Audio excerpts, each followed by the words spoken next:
Welcome to the Real Estate 401k Show. Here are your hosts, Ryan Gertis, Mike Weinstein, and Justin Frederick, helping you build a legacy of wealth through real estate. Powered by the Recount Group at West USA and the Frederick team with Fairway Mortgage. NMLS number 625918. So my in-laws, I love them, and they want to move to Arizona, and they bought a place about 20 minutes away. And so they come out here during the fall and the winter and the spring when everything is good. And so they now want to figure out whether they want to actually sell their home in California and move out here permanently. So their idea is, and I guess it's not a bad idea, but their idea is, well, we're going to come out for the entire month of August. To see whether we like it. Did you want your in-laws to go there? Because then that's a great idea, right? Well, we are on camera, so yes, absolutely. So I guess on the one, I'm just messing with them. I was just looking at Quentin over there. my son, yeah. I'm putting you on blast. I mean, does anybody want their in-laws moving in down the street? I do. You do? Personally, I love my We moved in-laws. in one block away from our in-laws. We love it. Yeah, but do you want your mom moving right down the street from you? Absolutely, I know mother. you do. I know you do. She actually listens to all of our podcasts, so that's the right answer. That's why, yeah, right there. So I guess on one hand, it's not a bad idea because you're going to figure out, You're going to figure it out. you're going to figure out. Yeah. On the other hand is I don't know whether that is the time that you invest a month to see whether you want to live in an area because it is frickin' hot out here. And I know, and I hate this every time of year. Everybody posts pictures of the temperature of on their speedometer, and it's a dry heat and so forth. Well, this is the hottest summer we've ever had. But we got a heat dome. I don't know what a heat dome is, but apparently it is super hot right now. But every day we talk to them, or every day my wife talks to them. Well, I don't know how you guys do it. Well, here's what we don't do. We don't go at 12 o'clock in the afternoon and go get lunch and sit out on the patio, right? Absolutely not. We have a plan, right? You have a plan. You do your shopping in the morning. You plan accordingly. I don't go golfing. Yeah. And thank God for electric or remote starts on vehicles these Oh days. my One of the greatest inventions of all If there's time. any inventor that I would just open mouth kiss right now. Open mouth. Oh, Show me how this looks. Show me how this. It would be the dude or dudette. It doesn't matter. The person who invented the remote starter. If there's one person on the face of the planet, though, that I would just like to pummel, is the person, and I know they're long dead, centuries ago, the person who thought it was a good idea to combine numbers and letters, hence algebra. That guy, I would where like. the hell is he went going way with up. this? I don't know where we're going, Whoa. but it's freaking I thought we were hot. talking about Yeah. Don't complain about it. How do you, it's just like, what do you tell people? Go, oh man, it's really hot. How do you handle the heat? I'm also in love with the person that invented air-conditioned seats. Oh yeah, that's I a mean, beautiful one. thing That's too. a good one. It's brutal. So when I bought my most recent truck, I walked in there and like, okay, well, what are you looking out of a vehicle? And I was like, well, I need a truck and I need air-conditioned seats. And they're like, that's it? And I'm like, yeah, because I'm tired of walking into meetings and like I'm just sweat, up and down my back because I'm sitting against hot leather that's been, now 250 degrees. It's a from big the- deal. Swamp bottom is the biggest deal killer of all time. When you walk in with swamp bottom, it's bad. It doesn't sound. You got to say swamp ass, man. It's swamp ass. Everybody Swamp knows ass. about Yeah. swamp SA. Yeah. Hashtag SA. ass. You just made a new hashtag. Well, one of the things, though, with the heat obviously brings fires. And we had here in Arizona an incredibly rainy winter season, and especially up there in the mountains, the White Mountains and the Flagstaff areas and so forth. So we're anticipating it to be some pretty bad fires. But what's interesting is one of the temptations, and now I'm just talking to cash buyers, when you get a loan, when you use Justin to get a mortgage, you are required to get homeowners insurance, and it's going to cover, things like fire and water damage. And I bought a home up in Pine Top, up in the White Mountains of Arizona, and that's one of the biggest things because I just got a new insurance from your guy, and I go, dude, I got to have fire coverage. But one of the things, though, when you pay cash, you don't have to have homeowners insurance. You do not have to have coverage. And there was a story of years ago of a couple buying a cabin up in the White Mountains. They paid cash for it, and they were on a fixed income and didn't want to pay the extra money for homeowners insurance. And it wasn't a month later that a fire came through, burnt it to the ground, and now they have to build out-of-pocket cash from the Everything's gone. ground up. Oh, because they're screwed. They're screwed. Yeah. So just before this, we were talking. I have this awesome story. So one of my childhood friends, we played Little League together. I've known him since first grade. He lives out in Manhattan now, one of the smartest guys I know. But he was telling me the story about his great-grandfather, I believe it was, built this cabin up in the mountains, and I believe it was out of Boulder, Colorado. I could be wrong on that. But the moral of the story is, built it decades and decades ago, and he's since passed, and so everyone in the family, they can put in a bidding to, hey, we're going to go use it for this week, and so they open it up to everybody. So his cousin and his family, his wife and kids, and a couple of dogs or whatever, they're going to go over there for the week. They go there, they have a great time, and they leave, and he forgot to turn off the gas, and so house filled up with gas. It got ignited, boom, burned that house to the ground. So everyone's pissed at the cousin. Yeah, sure. Our great-grandfather built it with his own two hands. We're never going to get it back. It's terrible. Well, insurance covered every penny of it. And actually, they covered so much, they were able to build a bigger and better cabin, updated, that's not, 100 years old, et cetera. So they get the insurance check, and so now they're, kind of going through plans of what they're going to build and what they're going to do. And 2 weeks later, one of those massive rains came through and just wiped the entire neighborhood off the side of the mountain. Wow. Yeah. Whoa.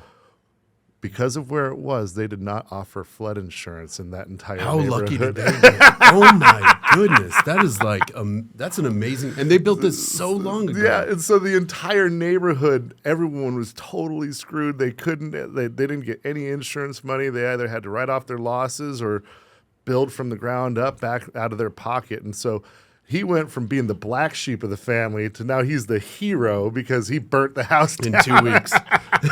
Wow. Thank you for blowing up the house. When are you ever going to We're going to put a memorial for you over here in the corner. Wow.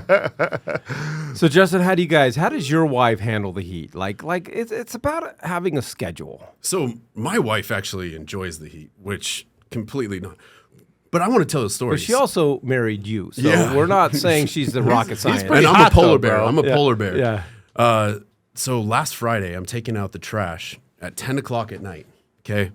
No shoes on. It's dark outside. I don't need to put shoes on it. We all know living in Arizona, you cannot walk outside without shoes during the day in the middle of the summer. You cannot do it. unless you have 2 inches of calluses on your feet. So Mike, you might be able to do it, but That's called blubber. How about Flintstone feet? but I go outside, I take the trash out, and immediately my feet start burning.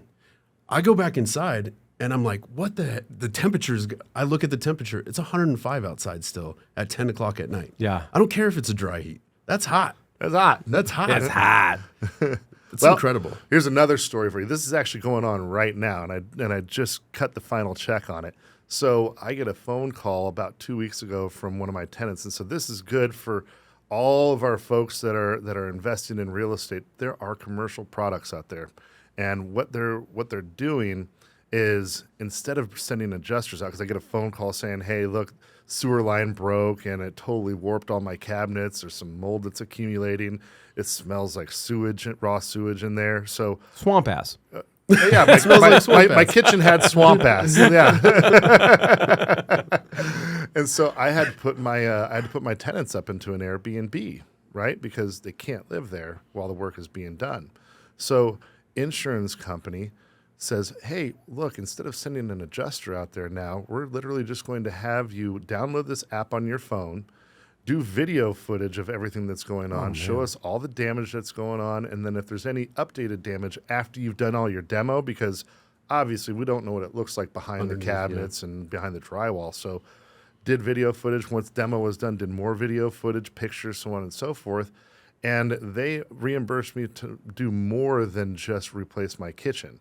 And they never sent one adjuster out there. Within 48 hours, 48 business hours, that wire went through straight to my account. I was able to pay my contractors then and there, and we just cut that final check, did the final walk on the kitchen about 5 hours ago, 4 hours ago. Technology is incredible. Isn't it? Yeah. So the way that they're doing insurance right now, and also they reimbursed me for loss of income. Yeah. So they paid for me to put my tenants up into an Airbnb. Well, okay, so that would be that's another great thing going back to our investors, and I'm really not sure what the call to action is going to be on this episode. But if you'd like to talk to us and strategize about the proper insurance and buying cash and whatever the case is. Talk about the heat. Just text the word HOT to 623 AZ Recon. We'll know what you're talking about, but text the word HOT to 623 AZ Recon. But it's a huge issue, Justin, especially, because for us as real estate wealth managers, we work with so many investors, whether they're buying short-term rentals such as Airbnbs and Verbos, which I know VRBO likes to call themselves Verbo, long-term rentals as opposed to just living in the home, having the right insurance set up. Because Ryan, if you did not have that right insurance, if you did not convert that into a commercial landlord policy, you would have been SOL. Yeah, well, at least for the income loss, right? They would have still covered the damage done on the property, but that would have been coming out of my own pocket. And so we're not talking about just being insured here. It's about having the proper insurance. Right. And 9 out of 10 times, people are going to say, well, I'm going to take the minimum coverage. Well, and I'll tell you guys, I see this all day long. I have to review the coverage before I send it in. And so typically we're asking our clients to get their own insurance quote. And once we get the quotes in, a lot of times we are seeing it's the cheapest policy. So we're asking them, hey, can we shop this out for you? Can we see what we can get for you? Maybe they'll match or beat the policy numbers, but I feel like you should take another look at this. And then we're giving it off to one of our trusted partners where they can actually have a phone conversation. Right. Hey, this is why, because we're not experts in this field, but we know a little bit about it because we see it all the time, right? But it allows them to have a conversation based on what they're trying to do. See, I don't think insurance is where you want to cut costs. No, absolutely not. Because you get insurance for the chance that you need it. And probably the greatest Christmas gift that you could ever get my wife is not only a box of rat poisoning, but a manual on how to use it. Because I am worth so much more money dead than I am alive because of my life insurance policies. And people would always go, why do you have so much life insurance policy? You don't need that much life insurance policy. Well, I have it for that scenario where something happens to me and my wife now can cash in. And I've never chinced out, whether it's life insurance or whether it's homeowner's insurance, whether it's rental or landlord insurance, because I have it. It's worth the extra money. God forbid, if a kid should drown in a pool of one of my Airbnbs, not having that right liability coverage, it will bankrupt you so darn fast. Right. And so here's one thing that's always baffled me when people are trying to skimp out on insurance. Like if you think about it, if you want to fly first class in an airplane, you're paying almost triple of what coach would be. If you want to go to Steak 44 rather than McDonald's, you're paying 50% more. For going first class hazard insurance, it's like maybe 10% more. Yeah, right. It's not much at all. But I'm happy to go and to Steak 44 and get a quality steak over McDonald's any day. But then, and so will a lot of people. But then they don't make that connection, right? That like, what's the difference of $200-300 a year to get that extra $500,000 coverage on your policy. And if you want to go skimpy on something, reduce or increase your deductible rather than your policy itself, you know? Sure. To me, I mean, like, if you're looking for something, if something catastrophic happens and you want it to be cheap, I'm like, well, if I want that in a certain property, well, instead of $1,000 deductible, raise it to $5,000 or $3,000 to see what it does to your payment, because it significantly reduces it, but you're still getting Awesome hundreds coverage. of thousands of dollars of coverage. Right. Yeah. Well, it's the difference between the people that have had to use their insurance and those that haven't. We've all sat, the three of us, we've been in scenarios where something major has happened to one of our dwellings, and we've had to actually call our insurance company and file a claim. When you've gone through that process, you understand the importance of having a better insurance policy. And I can't speak for the two of you, though. I've never been in a scenario where I've ever had to file a claim and kick in personal liability. But I know if I don't have the right liability coverage, I mean, I've got $1 million personal liability coverage on every single one of my properties. I know I'm paying more money, but God forbid if something catastrophic happened to a human being in one of my properties. And then then you have an umbrella insurance policy, which is another conversation for another day. I know that I'm not losing my savings, and I know I'm not losing other properties to cover the personal loss or the injury. Right. I mean, you can't ever put a price tag on someone's life, but it helps. Like, and I'm not trying to be an ass about it, but but seriously, if there's $500,000 versus $1 million, I mean, because for what you're bringing up, life insurance, it's mostly not there so that your spouse or your loved ones can cash a check. It's to replace income. Yeah. That's what most people use it for, because that's absolutely right. Right, because if we were to lose you one day, then your entire family would be financially affected, right? So they need to have some type of bridge in order to kind of put the pieces together, because life goes on. Well, you can put a value on my life. I don't know what the going rate is of a box of rat poisoning, but that's pretty much it. All right, well, we have no idea what this entire episode truly is all about, but as real estate wealth managers and as a mortgage expert here, Justin Frederick, would love to have a conversation with you about building wealth in real estate, understanding insurance, understanding the nuances of investing in real estate here in the great state of Arizona. All you got to do is text the word HOT to 623-AZ-RECON. That's HOT to 623-AZ-RECON. Thank you for joining us on the Real Estate 401k Show. If you want more information on how to build wealth, click on the link or text us at 623-297-3266. That's 623-AZ-RECON.